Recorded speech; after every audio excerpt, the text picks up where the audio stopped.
başka yolu değiliz mi? Alıp götürseydim yine. Ya o beni vuracaktı ya ben onu vuracaktım. En sonunda bulmayacak mıydı? Bulacak. Yakalandığım için pişmanım. Hani gerçekten pişman değildim de önce değil şu an Crime pişman. Stalker. Sarsıcı olaylar.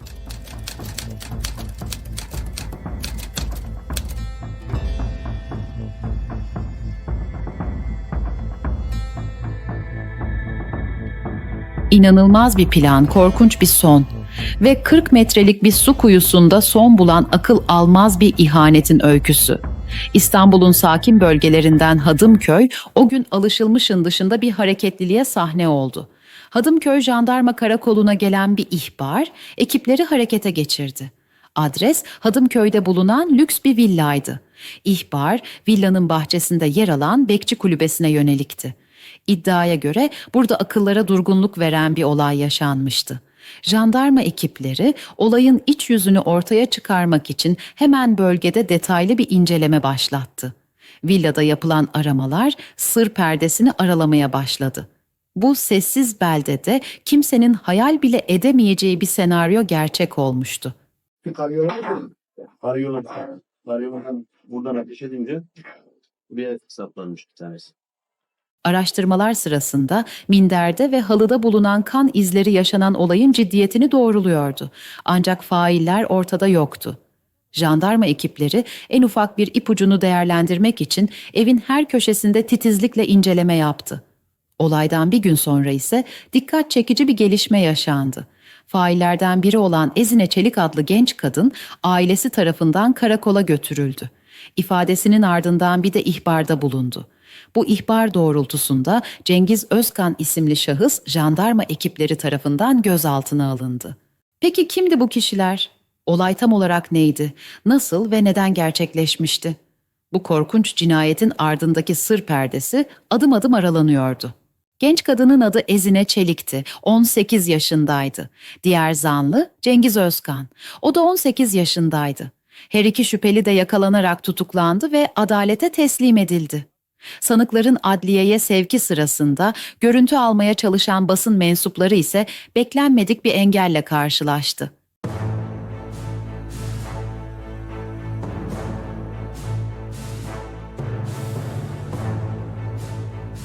Engellemeyi yapan kişi zanlılardan Ezine Çelik'in babasıydı. Kızının görüntülerinin kaydedilmesine izin vermemeye çalıştı. Olay ise adeta akıllara durgunluk verecek cinstendi. İfadelere göre Ezine Çelik ve Cengiz Özkan arasında gizli bir ilişki vardı. Kurban ise Ezine Çelik'in imam nikahlı eşi Adnan'dı. Peki, bir kadını kendi eşini öldürmeye kadar sürükleyen olaylar zinciri neydi? Bu sorunun cevabı ifadelere ve ortaya çıkan delillere gizlenmişti.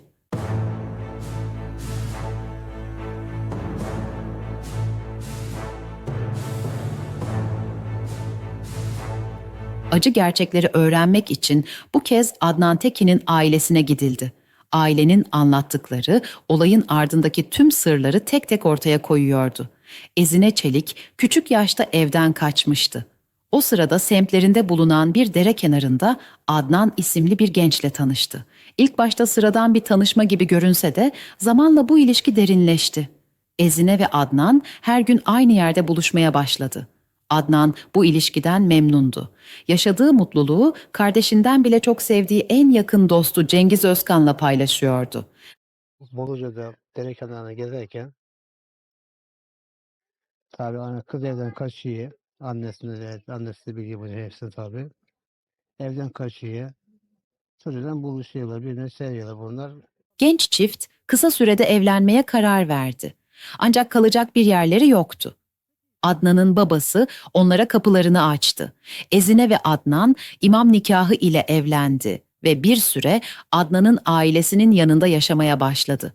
Zamanla aile ortamından sıkılan çift kendi evlerine taşındı. Ancak bu değişiklik ilişkilerine de yansımıştı. Yeni evlerinde tartışmalar artmaya başladı. Anlaşmazlıkların temelinde ise genç kadının sergilediği şüpheli davranışlar vardı.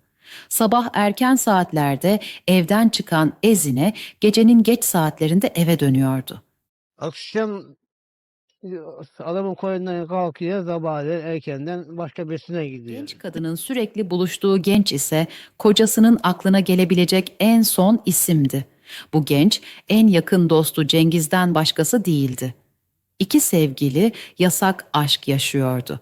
Üstelik genç kadın kocası Adnan'dan hamileydi. Adnan da karısının bazı hareketlerinden şüpheleniyordu ama karısını çok seviyordu. Bir gün Adnan yatağından kalktığında gözlerine inanamamıştı. Karısı evde yoktu. Eşyalarını toplayıp evi terk etmişti. Genç adam hemen babasına koşup haber vermiş ancak yakın arkadaşı Cengiz'den şüphelenmemişti. Gitsin dedi. Bırakıp gitti seni ama sen dedim gene bunu ararsın. Duramazsın. Genç adam çok sevdiği karısını her gün beklemekteydi. Eşi hamileydi. Doğacak çocukları için birçok planları vardı. Ama hepsi bir anda yok olmuştu. Bir gün genç kadının doğumuna çok yakın bir zamanda oturdukları semte geri dönmüştü. Kaçtığı için pişmandı. Kocasıyla barışıp birlikte yaşamaya başlamışlardı. Ama Adnan'ın babası genç kadını affedemiyordu. Ben onu gördüm sokakta. Bana yalvarıyor. Paçalarıma sarılıyor. Dedim şimdi babam oğlum dedim. Şimdi dedim kayınpederim oğlum dedim. Yürü defol. Sabahleyin aramazsın. Genç çiftin barışmasından kısa bir süre sonra bir bebekleri dünyaya gelmişti. Fakat bebek 3,5 ay yaşamıştı. Bu zamansız ölüm Tekin ailesini üzüntüye boğmuştu. Artık günlerini sürekli genç adamın ailesinin yanında geçiriyorlardı. Adnan ise bu üzüntülü günlerini en yakın dostu Cengiz ile paylaşmaktaydı. Genç adam bu arada arkadaşını ailesiyle de tanıştırmıştı. Dedim Cengiz diye bir çocuk var dedim. Hiç bunlara ben dedim hareketi hiç hoşuma gitmedi dedi. Hatta annesine söyledi verdi. Hiç ben bunların hareket hoşuma gitmedi. Ben bunlardan şüpheleniyorum dedim. İmam nikahlı karı koca ve en yakın dostları Cengiz artık birbirlerinden hiç ayrılmıyorlardı.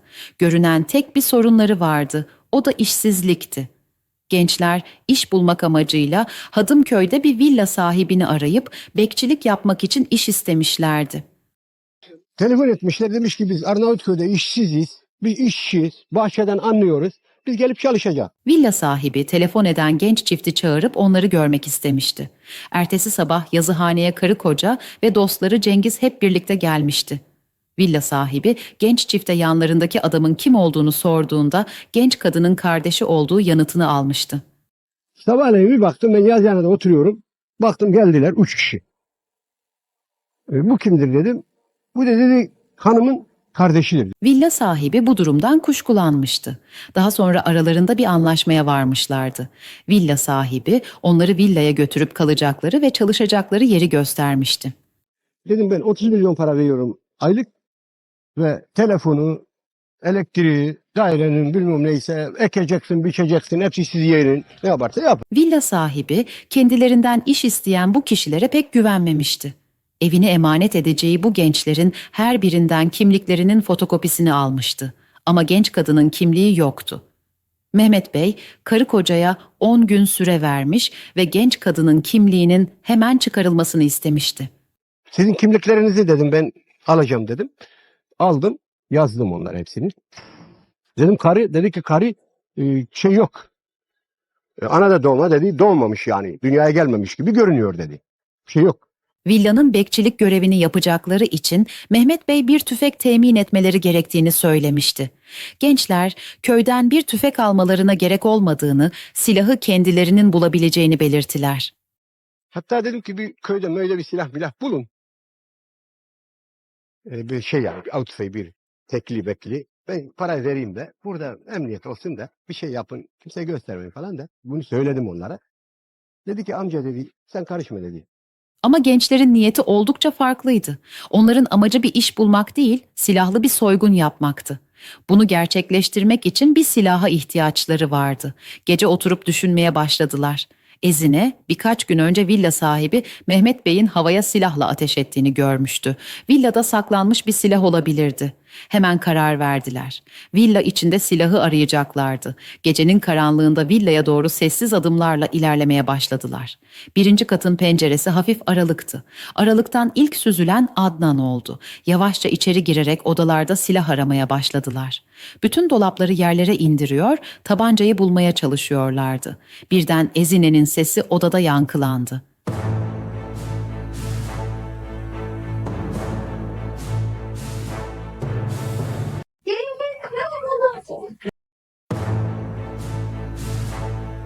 Tabancayı alıp girdikleri yerden çıkarak kulübeye dönmüşlerdi. Girdik silah aldık da çıktık da Adnan ben üçümüz gasp yapacaktık. Ertesi gün ise ilk soygunlarını gerçekleştirmekte gecikmediler. Komşu ev soyulmuştu. İlk önce burayı kırmışlar, açılmamış. Açılmamış. Burayı da kırmışlar. Atmışlar, bu yer değil buranın. Tamam. Açılmamışlar. Burayı Burayı açamamış. En sonunda camı bunu almışlar. buradaki çiviler çıkartmış. Şimdi atmışlar. Bizim çivileri sonradan taktı. Döngü çiviler. Tamam. Babam çaktı. Için kaldım. Buradan içeri girmişler. Buradan içeri girmişler. Artık Soyguna uğrayan evden birçok eşya kaybolmuştu. 3 gencin yaptıkları bununla da kalmayacaktı. Villanın bekçi kulübesinde korkunç bir sonun temelleri yavaş yavaş atılmaya başlanıyordu. Genç karı koca ve yanlarındaki Cengiz Özkan villanın bekçi kulübesinde yaşamaya başlamışlardı.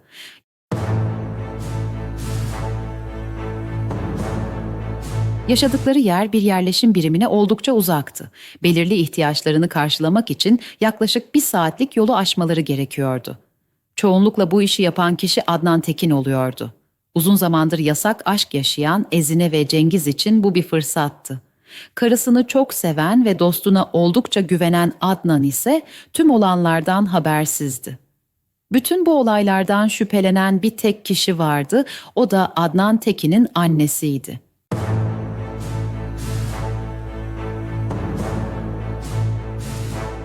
Bir saati içindeydim. Bununla elim yani dedim. İlişki kurabilirler dedim. Nereden anlayacaksın bunu dedim. Bir plan kurabilirler dedim. Ne olsa olabilir dedim. Anlayamazsın dedim Behzat. Yok anne ben onu dedim. Kendi kardeşimden tartışayım. O gün gençler Adnan Tekin'in ailesini ziyaret etmeye karar vermişlerdi. Aile uzun zamandan beri oğullarını görmemişti. Eve geldiklerinde Adnan annesinin elini öpmüş ve hasretle sarılarak halini hatırını sormuştu. Attan geldi elimi öptü. Nasılsın hani iyi misin dedi. Geçmiş olsun hastayım şimdi dedi. Sonradan onun arkasından da hanımı geldi. Hanımı öptü. Geçmiş olsun ana dedi. Sağ ol kızım dedim. Aradan 1 dakika geçmeden delikanlı çocuk geçti. Aile hep birlikte oturup yemek yemişti. Adnan'ın ailesi bir gecekonduda kiracıydı. Sohbet sırasında Adnan ailesine birlikte oturma teklifinde bulunmuştu. Bu teklif üzerine karısı aniden sinirlenmişti.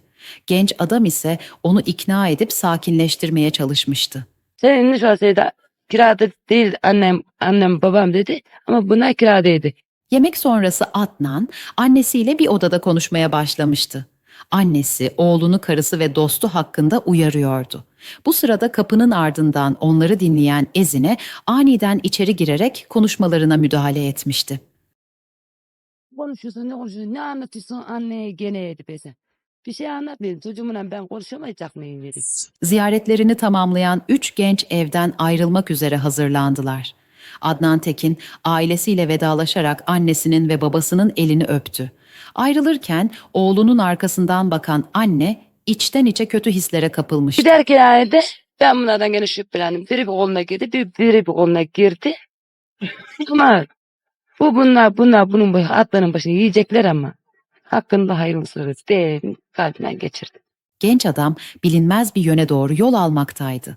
Acaba başına neler gelecekti? 3 genç eve döndükten sonra kendi aralarında konuşmuş ve ertesi gün gerçekleştirecekleri planı yapmaya başlamışlardı. Geriye geldiğimizde beyin dedi ben uyuyacağım dedi. Silahı da şarjörünü de ağzına yani mermilerini ağzına vermişti. Benim çantaya koydu ben uyuyacağım dedi. Az sonra Adnan çok yorulduğunu söyleyerek uyumaya gitmişti. Aradan yarım saat geçmiş, Adnan derin bir uykuya dalmıştı. O sırada 2 sevgili bir anda göz göze geldi. Gece yarısına pek az kalmıştı. İkisi de diz çöküp yatakta uyuyan genç adama bakmaya başladılar. Birbirlerine sımsıkı sarıldılar. Cengiz, sevgilisinin yüzüne sert bir ifadeyle bakıp çantadan silahı getirmesini söyledi. Uyuduktan sonra aradan beyaz zaman geçti. Esin'e dedim silah hazırla dedim. Ben dedim vuracağım dedim, öldüreceğim dedim bu akşam dedim. Genç adam ayağa kalktıktan sonra yavaş adımlarla mutfağa doğru yönelmişti. Dolaptan çıkardığı biradan bir yudum alıp sevgilisini beklemeye koyuldu. Az sonra sevgilisi elinde tabancayla mutfağa gelmişti. Birbirlerine son kez bakıp bu olayın doğru olup olmadığını tartışmaya başladılar. Ezine kocasının öldürülmesinden yana değildi. Genç adam zamanla ilişkilerinin anlaşılacağını ve bu nedenle tek yolun ölüm olduğunu söyledi. Ben vuracağım ona dedi. Dedim vuramazsın dedim. Vururum ben dedi. Sen karışma dedim. Genç adam soğukkanlı bir şekilde odaya girip uyumakta olan en yakın dostuna bakmaya başladı. Odanın içinde dolaşmaya başlamıştı. Uzun bir süre düşündü. Belki de aklına öldürmek üzere olduğu arkadaşıyla paylaştığı eski günler gelmişti. Sonra tekrar düşündü. En yakın dostunu öldürmesi gerekiyordu. Çünkü o sevgilisiyle kendisi arasında bir engeldi. Gözü koltuğun üstünde duran yastığa takıldı. Bu işi sessizce yapmalıydı. Yastığı eline alıp yatağa doğru yürümeye başladı. Adnan her şeyden habersiz derin bir uykuya dalmıştı.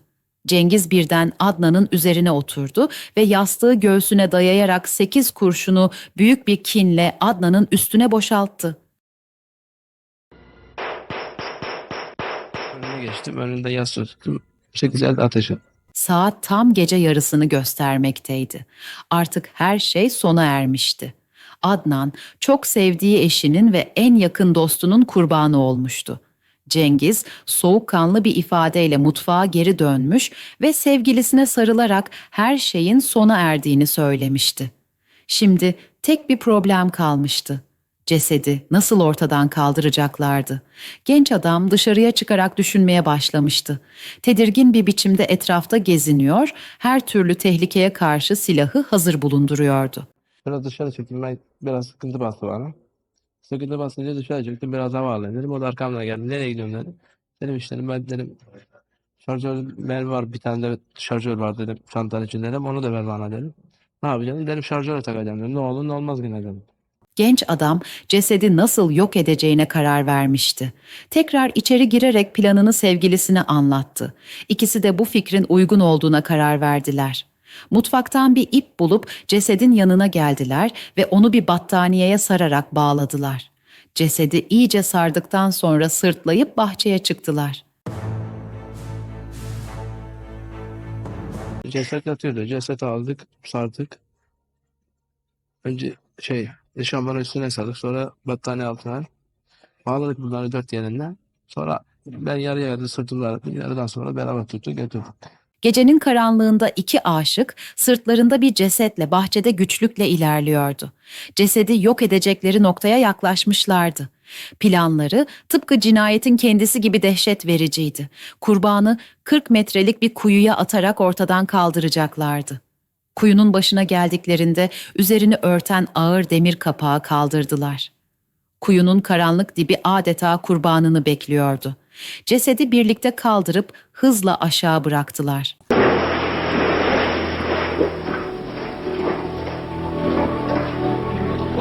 Ardından demir kapağı yeniden yerine yerleştirip kuyunun ağzını kapattılar.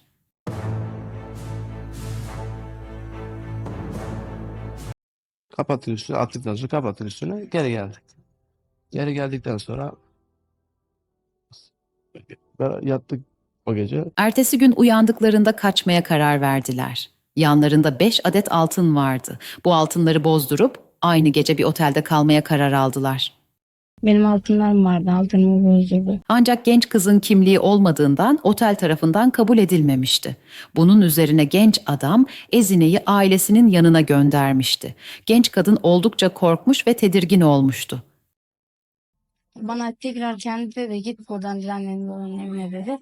Ben de 1 hafta 2 hafta sonra seni alacağım dedi. Ben dedim gidersen bir daha geri gelmem dedim. Genç kadın yaşanan her şeyi ailesine anlatmıştı. Ailesi ise durumu hiç vakit kaybetmeden jandarma karakoluna bildirmişti. Ben eve gittim. Evde annemlerle konuştuğumda annemler beni karakola getirdi. Anlattım her şeyi anneme. Cengiz Özkan yapılan operasyonla kısa sürede yakalanmıştı. Düğün için geldim sabah. 11-12'ye geliyordu. Sonra orada önümden jandarma arabası geçti. Jandarma resmi araba geçti yani. Tanıdı. Onu görünce dedim ben de yol ağzıma, yol aydınlığına geçiyorum dedi. Oradan gidiyordum. Beni gördü durmadı. Sonra arkamdan döndü. Yolumu kesti. Orada yakalandım ben. Ezine'nin ailesi ise bu gelişmelerden dolayı oldukça şaşkındı. Ezine'nin böyle bir olaya neden kalkıştığını bilemiyorlardı. 2 sene oldu yani bu evleneli. Şikayetçi olsaydı kocasından bize söylerdi en azından. Bana işkence yapıyor veya bir şey yapıyor. Aile adalete güvendiğini söylüyordu. Onlar planlı iş yaptıysa adalet yerini bulur yani. Bunu bir şey diyemezsin ki. Hadımköy'deki villada korkunç bir cinayet işlenmişti. Katil zanlısı Cengiz Özkan'ın yaşı ise henüz 18. Alıp götür. Başka yolu da alıp götürseydim yine. Ya o beni vuracak ya ben onu vuracak. Beni de sonunda bulmayacak mıydı? Bulacak. Pişman mısın? Sorusuna verdiği cevap şok eder nitelikteydi. Yakalandım. Pişmanım. Hani gerçekten pişman değildim de önce değil. Şimdi pişman. Sanıklar yapılan sorgulamalardan sonra tutuklanarak cezaevine gönderilmişti. Ancak ortaya çıkan gerçekler bununla bitmedi. Cezaevindeyken vicdan azabına dayanamayarak daha önce işledikleri başka bir cinayeti de itiraf etmişlerdi. Bu cinayetin kurbanı bir pazarcıydı. Soygun amacıyla işlemiş oldukları cinayetin cesedini bir gölete atmışlardı.